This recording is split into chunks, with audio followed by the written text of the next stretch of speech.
Hello friends, welcome back to my channel. ட்ராமாக்குள்ளே போகிறதுக்கு முன்னாடி மறக்காமல் இந்த வீடியோக்கு ஒரு லைக்கை போட்டுருங்க. இந்த ட்ராமா அப்படியே அச்சஸெல்லாம் நம்மளோட சில்சிலா ட்ராமாவோட கான்செப்ட் தான். ஸோ அதனால் சூப்பராக இருக்கும். ஸோ மிஸ் பண்ணாமல் ஃபுல்லாக பாருங்கள். இனிமேல் இந்த ட்ராமா டெய்லி வந்துடும். சரி வாங்க ட்ராமாக்குள்ளே போயிடலாம்.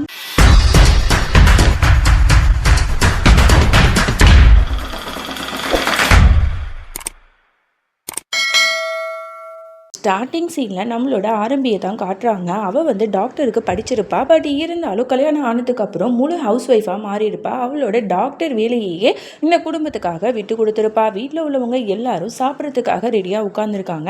அவங்களுக்கெல்லாம் என்னெல்லாம் பிடிக்கும் அப்படிங்கிறத பார்த்து இந்த ஆரம்பி தான் பண்ணுவா. அன்னைக்கு வந்து ரொம்ப ஸ்பெஷலாக வந்து பால் பாயாசம் பண்ணியிருப்பா போல். ஸோ அதனால் எல்லாத்துக்குமே சர்வ் பண்ணலாம் அப்படின்னு சொல்லிட்டு எடுத்து வைக்கும்போது உடனே மாமியாக்காரங்க சொல்கிறாங்க, இல்லை நான் வந்து இந்த மாதிரி அதிகமாக சுகர் ஃபுட்லாம் நான் சாப்பிட்றதில்லை, எனக்கு வேணாம் அப்படிங்கிற மாதிரி மூஞ்சில் அடித்த மாதிரி சொல்கிறாங்க. சரி நாத்தனாக்க வைக்கலான்னு பார்த்தா அவளும் வேணாங்கிறா. இந்த மாதிரி வந்து கொழுந்தனா மொத்தத்தில் அந்த குடும்பத்தில் உள்ள எல்லாருமே இவ ஆசையாக செஞ்ச அந்த பால் பாயாசத்தை வேணான்னு சொல்லிடுறாங்க. அதுவே அவளுக்கு ஒரு மாதிரி மனசுக்கு ஒரு மாதிரி கஷ்டமாக இருக்கும். அப்போ கரெக்டாக அந்த பொண்ணோட பையன் என்ன பண்ணுறா, வேகமாக ஓடி வந்து அம்மா அப்படின்னு சொல்லிட்டு ஃப்ளவரை எடுத்துகிட்டு வந்து கொடுக்கறதுக்கு வரான். தடுமாறி கீழே விழுந்துடுறான். அப்போ விஸ்வாஸ் வந்து என்னப்பாச்சு அப்படின்னு சொல்லிட்டு விஸ்வாசம் ஆரம்பியும் அவனை வந்து தூக்குறாங்க. அப்போ தான் வந்து சொல்கிறான், ஹாப்பி ஆனிவர்சரி அப்பா அம்மா. அப்புறம் அம்மா உங்களுக்கு தான் இந்த ஃப்ளவர், உங்களுக்காக நான் வந்து தோட்டத்துலேருந்து எடுத்துகிட்டு வந்தேன் அப்படிங்கிற மாதிரி கொடுக்குறான். அவளுக்கு ரொம்பவே சந்தோஷம்தான். ஆனால் உடம்பை பார்த்தா ஃபுல்லாகவே சேராக இருக்கு. ஏன்பா இவ்வளோ கஷ்டப்படுற அப்படிங்கிற மாதிரிலாம் சொல்லிகிட்டு இருக்க. உடனே வந்து மாமியாக்காரி சொல்கிறான், இந்த மாதிரி வந்து எப்போ பார்த்தாலும் இவனுக்கு இதான் வேலை, எதுக்குடா நீ போயிட்டு இந்த மாதிரி தோட்டத்தில் போயிட்டு இப்படி அழுக்காயிட்டு வந்திருக்க, போய் குளிச்சு ஃப்ரெஷ்ஷாக போ அப்படின்னு சொல்லிட்டு ஒரு மாதிரி திட்டுறாங்க.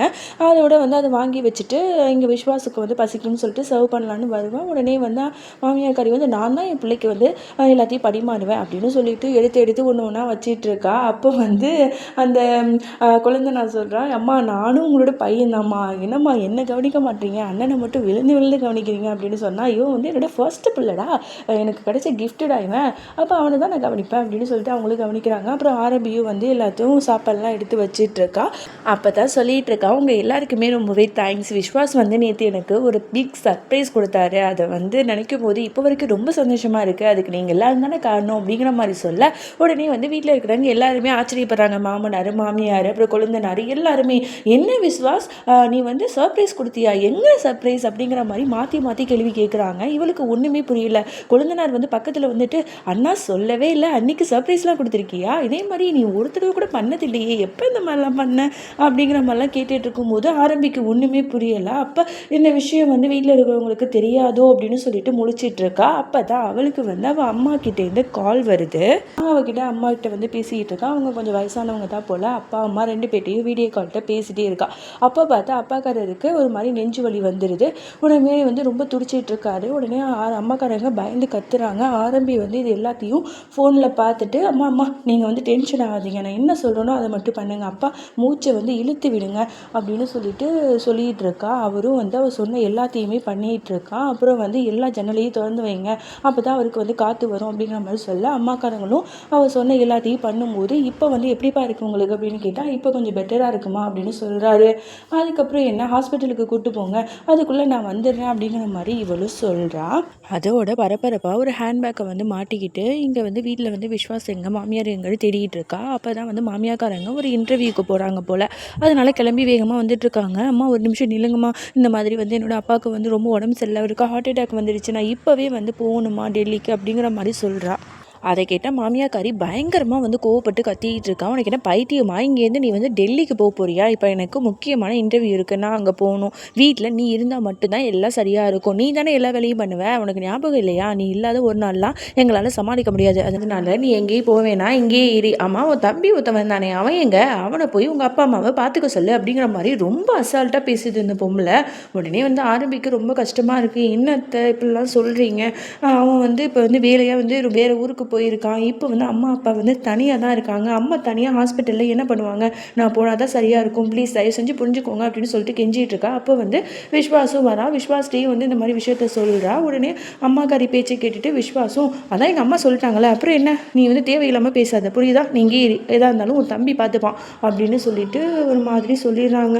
அதோட இங்கே மாமியாக்காரியும் வந்து இன்டர்வியூக்காக வெளில வந்து போயிடுறாள். அப்போ வந்து இங்கே விஸ்வாஸ் வந்து அவளோட கள்ளக்காதலி இருக்கா இல்லையா அவத்திகா, அவகிட்ட வந்து கடலை போட்டுட்ருக்கான். அப்போ வந்து ஆரம்பி வந்து பின்னாடியே போகிறா. ப்ளீஸ் விஸ்வாஸ், நீங்களாவது என்னை புரிஞ்சுக்கோங்க ப்ளீஸ். அவங்க அம்மா வந்து ரொம்ப தனியாக இருக்காங்க. உங்கள் குடும்பத்தை நான் ஏன் குடும்பமாக தானே பார்த்துக்கிறேன். அப்படி இருக்கும்போது என்னோட குடும்பத்துக்கு ஒரு பிரச்சனைங்கும் போது நீங்கள் தானே வந்து ஹெல்ப் பண்ணணும். நீங்கள் வரீங்களா அப்படின்னு கேட்டால் அவன் சொல்கிறான், நான் எப்படி வர முடியும், எனக்கு வந்து இந்த மாதிரி வந்து வேறு வேலை இருக்குது, ஒரு முக்கியமான சர்ஜரி இருக்குது, அதனால் நான் வர முடியாது அப்படிங்கிற மாதிரி சொல்லிகிட்டு இருக்கான். இவன் வந்து ரொம்ப அழுது பேசினோன்னே இவனுக்குமே ஒரு மாதிரி இருக்குது. சரிம்மா நீ ஒன்றும் கவலைப்படாத, இந்த பாரு நீ வந்து போகணுன்னு எனக்கு சொல்லணுன்னு ஆசை தான், ஆனால் இந்த குடும்பத்தை வந்து என் குடும்பத்தை நீ உன் குடும்பம் மாதிரி பார்த்துக்கிற, ஒவ்வொரு விஷயத்தையும் பார்த்து பண்ண, நீ ஒரு நாள் இங்கே இல்லை அப்படின்னா இங்கே யாராலையுமே ஒன்றுமே பண்ண முடியாது, அதனால தான் நான் சொல்கிறேன், தயவு செஞ்சு புரிஞ்சுக்கோ அப்படின்னு சொல்லும்போது, என்ன விஸ்வாஸ் இப்படி பேசுகிறீங்க, உங்கள் குடும்பம்னு அது உங்கள் குடும்பம் இல்லை, உங்கள் குடும்பத்தை நான் ஏன் குடும்பமாக தான் நினைக்கிறேன், அதனால நீங்கள் ஒன்றும் இது பண்ணாதீங்க, நான் பார்த்துக்கிறேன், நான் அப்பா அம்மாட்ட சொல்லிடுறேன் அப்படின்னு சொல்லிட்டு அவளும் போயிடுறா. இவ்வளோ கேரிங்காக வந்து தன்னோட பொண்டாட்டிகிட்ட பேசுகிறதுலாம் பார்க்கும்போது அவத்திகாவுக்கு பயங்கரமாக கோவம் வருது. எவ்வளோ திமிரு இவனுக்கு அப்படிங்கிற மாதிரியே பார்த்துட்ருக்கா. அதை விட விஸ்வாஸ் வந்து ஆரம்பியை வந்து ஹக் வேற பண்ணிகிட்டு இருக்கானா. இதெல்லாம் வந்து அவளுக்கு கேட்டுட்ருக்கும் போதே கடுப்பாகுது. அதுக்கப்புறம் வந்து அவன் காரில் போயிட்டுருக்கும்போது நான் அப்புறம் பேசுகிறேன் அப்படின்னு சொல்கிறான். அவளும் ஃபோனை தூக்கி போடுறா. அவ்வளோ கடுப்பாகுது அவளுக்கு. அதுக்கப்புறம் ஆரம்பியும் வந்து என்ன பண்ணுறா, வீட்டு உள்ளாக்க போகிறான். அங்கே வந்து கொழுந்தனா இருக்கான்ல, அவன் வந்து விஹானை வந்து தூக்கி வச்சுட்டு வரான். வந்துட்டு இந்த மாதிரி வந்து சொல்லிகிட்டு இருக்கான். ஏன் நீ ஒரு மாதிரி இருக்கீங்க அப்படின்னு கேட்டால், ஆமாம் நான் மட்டும் தானே என்னோட அம்மாவுக்கு ஹாப்பி ஆனிவர்சரின்னு சொன்னேன், நீங்கள் யாருமே விஷ் பண்ணல அதனால தான் அப்படின்னு சொன்னோன்னே உடனே வந்து ஆரம்பிச்சுரா, விஹான் வாய் மூடு அப்படின்னு.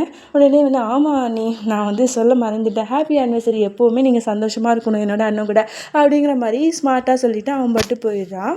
அதோட இங்கே அம்மாக்காரங்க மறுபடியும் கால் பண்ணிவிட்டு அழுதுட்ருக்காங்க. இந்த மாதிரி ஹாஸ்பிட்டலில் சேர்த்துட்டோமா, எனக்கு ரொம்பவே பயமாக இருக்குது, நீ எப்போ வருவ அப்படிங்கிற மாதிரிலாம் கேட்டுட்ருக்காங்க. இதெல்லாம் கேட்கும்போது அவளுக்கு என்ன சொல்கிறதுன்னு தெரில. இல்லைம்மா நான் வந்து நீங்கள் கொஞ்சம் நேரம் மேனேஜ் பண்ணுங்கம்மா, நான் பார்த்துட்டு வரேன், தம்பி எங்கம்மா அவனையும் வர சொல்லுங்கள் அப்படிங்கிற மாதிரிலாம் இவ சொல்லி சமாளிச்சுட்டே இருக்கா. அதுக்கப்புறம் வந்து வேறு வழி இல்லை இல்லையா, அவள் இப்போதும் போல் வேலை பார்க்க ஆரம்பிச்சிடுறா. அவளோட குடும்பத்தில் உள்ளவங்களுக்கு சாப்பாடெலாம் செய்கிற வேலையை பார்த்துட்ருக்கா. அவங்க அம்மாவுக்கு ஆறுதல் சொல்லிக்கிட்டு அப்போ வந்து ஃப்ரெண்டுக்காரி கரெக்டாக வந்துடுறா. இது எல்லாத்தையுமே கேட்டுடுறா. உடனே வந்து அம்மாக்காரங்கள்ட்ட கேட்டால் இந்த மாதிரி அப்பாவுக்கு உடம்பு செல்லுமா அப்படிங்கிற மாதிரி சொன்ன உடனே இவளுக்கு பயங்கரமாக கோவம் வருது. சரிம்மா நான் அப்புறம் பேசுகிறேன் அப்படின்னு சொல்லிட்டு ஆரம்பிட்ட வந்து பேச ஆரம்பிக்கிறா. உனக்கு என்ன பைத்தியமா, உன்னோட அப்பா வந்து அங்கே உயிருக்கு போராடிட்டு இருக்காரு, நீ வந்து உன்னோட இந்த மாமியாக்கார குடும்பத்துக்கு சமைச்சிட்டு இருக்கியா, நீ உனக்கு கொஞ்சம் கூட அறிவே இல்லையாடி, எந்த பொண்ணு இப்படிலாம் இருக்க மாட்டா அப்படிங்கிற மாதிரி சொல்லுங்க. பாரு வேறு என்ன பண்ணுறது, நான் இவ்வளோ கேட்டு பார்த்துட்டேன், ஆனால் யாருமே புரிஞ்சுக்க மாட்டாங்க, அதுவும் உண்மை தானே, நான் இருந்தால் மட்டும்தான் இந்த வீட்டில் உள்ளவங்கள மேனேஜ் பண்ண முடியும், வீட்டில் வேலைக்காரங்க தான் இருக்காங்களே அப்படிங்கிற மாதிரி ஃப்ரெண்டுக்காரி சொன்னால், அவங்களாம் இருந்தாலும் நான் இருக்கணும்னு நினைக்கிறாங்க, என் மேலே அவங்களுக்குலாம் அவ்வளோ பாசம் அப்படின்னு சொல்லும்போது எது வேணால் இருக்கட்டும், இப்போ வந்து உன்னோட நீ வந்து எங்கே இருக்கணும்னா உன்னோட அப்பா அம்மா கூட தான் இருக்கணும், அதனால் இப்போவே நீ கிளம்பு அப்படிங்கிற மாதிரிலாம் சொல்லும்போது உடனே வந்து ஆரம்பிக்க என்ன பண்ணுறதுனே தெரியல. ஃப்ரெண்டுக்காரி சொல்கிறது சரியாக பட்டதுனால அவளும் பேகை மாட்டிட்டு சரின்னு சொல்லிட்டு ஏர்போர்ட்டுக்கு போகலான்னு போகிறா. அப்போ வந்து விஸ்வாஸுக்கும் இந்த மாதிரி மாமியாக்காரிக்கும் கால் பண்ணிகிட்டே இருக்கா, எடுக்க மாட்டுறாங்க. ஏன்னா மாமியாக்காரி வந்து இன்டர்வியூவில் பேசிகிட்டு இருக்கா, அதனால கட் பண்ணி விட்டுடுறா. அதனால 2 பேருக்கும் ஒரு வாய்ஸ் மெசேஜை போடுறா. இந்த மாதிரி எமர்ஜென்சியாக நான் அப்பா அம்மாவை பார்க்கறதுக்கு டெல்லிக்கு போகிறேன் அப்படிங்கிற மாதிரி சொல்லிவிட்டு அவள் பாட்டி ஏர்போர்ட்டுக்கு போயிடுறா. இங்கே அப்படியே வந்து விஸ்வாசம் தான் காட்டுறாங்க. அவன் ஹாஸ்பிட்டலுக்கு வந்து போயிட்டான். அங்கே போயிட்டு லிஃப்ட்டில் ஏற போகிறான். அங்கே வந்து அவத்திகா வந்து இருக்கா. அவத்திகாவும் ஒரு டாக்டர் தான் போல. உடனே வெளில வரா, டக்குன்னு இவன் உள்ளாக்க போயிட்டு லிஃப்ட்டை வந்து ஆன் பண்ணிடுறான். உடனே அவகிட்ட பேசலான்னு போகிறான். அப்போ தான் கேமரா இருக்கிறத கவனிக்கிறான். உடனே வந்து சும்மா நேராக நின்றுட்டு பேசிகிட்டு இருக்கான். இந்த பாரு அவத்திகா, என் மேலே நீ கோவமாக இருப்பேன்னு எனக்கு தெரியும், வேறு வழி இல்லை, அன்றைக்கி வந்து சர்ப்ரைஸ் வந்து நான் உனக்கு தான் பிளான் பண்ணேன், அன்றைக்கி வந்து ஆரம்பி வந்ததுனால தான் பிரச்சனையே அப்படிங்கிற மாதிரிலாம் சொல்ல, ஆமாம் நீ யார்கிட்ட வேணால் பேசு, எனக்கு என்ன, என்னை பற்றி தான் உனக்கு கவலையே இல்லையே அப்படின்னு சொல்லிட்டு கோவமாக அவளும் அங்கேருந்து போயிடுவா. நீ வந்து என்னோட ரூமுக்கு வா அப்படிங்கிற மாதிரி இவனும் கூப்பிடுவான். அதுக்கப்புறம் வந்து இவளும் வேண்டா வெறுப்பாக வந்து அவனோட ரூமுக்கு வருவா. உடனே இவன் கதவை லாக் பண்ணிவிட்டு ஸ்க்ரீன் எல்லாத்தையுமே வந்து ஆஃப் பண்ணிவிட்டு அவகிட்ட பேச ஆரம்பிக்கிறான். அவளோட கையை பிடிச்சி, என்னம்மா இந்த பாருமா ப்ளீஸ்மா என்னை மன்னிச்சிடுமா, நீ எல்லாமே என்னால் இருக்க முடியாதுல்ல அப்படின்னு சொல்ல, எனக்கு எப்போ தான் வந்து கல்யாணம் பண்ணிக்க போகிறேன் அதை ஃபஸ்ட்டு சொல்லு அப்படிங்கிற மாதிரி சொல்ல, உடனே வந்து எப்போதும் போல் அரைச்சமாவே அரைக்கிறான். விஹானோட அந்த எல்லா இதுவுமே ரைட்ஸும் எனக்கு வந்ததுக்கு அப்புறமா தான் நான் வந்து அவளை டிவோர்ஸ் பண்ணுவேன், அது வரைக்கும் எனக்கு வெயிட் பண்ண அப்படின்னு சொல்லிட்டு இருக்கும்போது விஹான் வந்து எனக்கும் உனக்கும் தான் பிறந்தவன் அப்படிங்கிறது உனக்கு தெரியும்ல, அப்படி இருந்து வந்து எதுக்கு நீ இப்படிலாம் பேசிகிட்டு இருக்க, விஹான் மேலே உனக்கு இருக்கிற அக்கறை மாதிரி தான் எனக்கும் இருக்குது, ஏன்னா நான் தான் அவனோட அம்மா, புரியுதா, இந்த ஆரம்பி தான் நடுவில் வந்துட்டு நம்ம 2 பேரையுமே வந்து பிரிச்சுட்டு இருக்கா, அதனால் நீ என்ன பண்ண, அவளை வந்து கொலை கொலை பண்ணிடு, அதுதான் நல்லது அப்படிங்கிற மாதிரி கிரிமினலாக பேசிகிட்டு இருக்கா. இதெல்லாம் கேட்குற விஸ்வாஸுக்குமே பயங்கரமாக ஷாக் ஆகுது.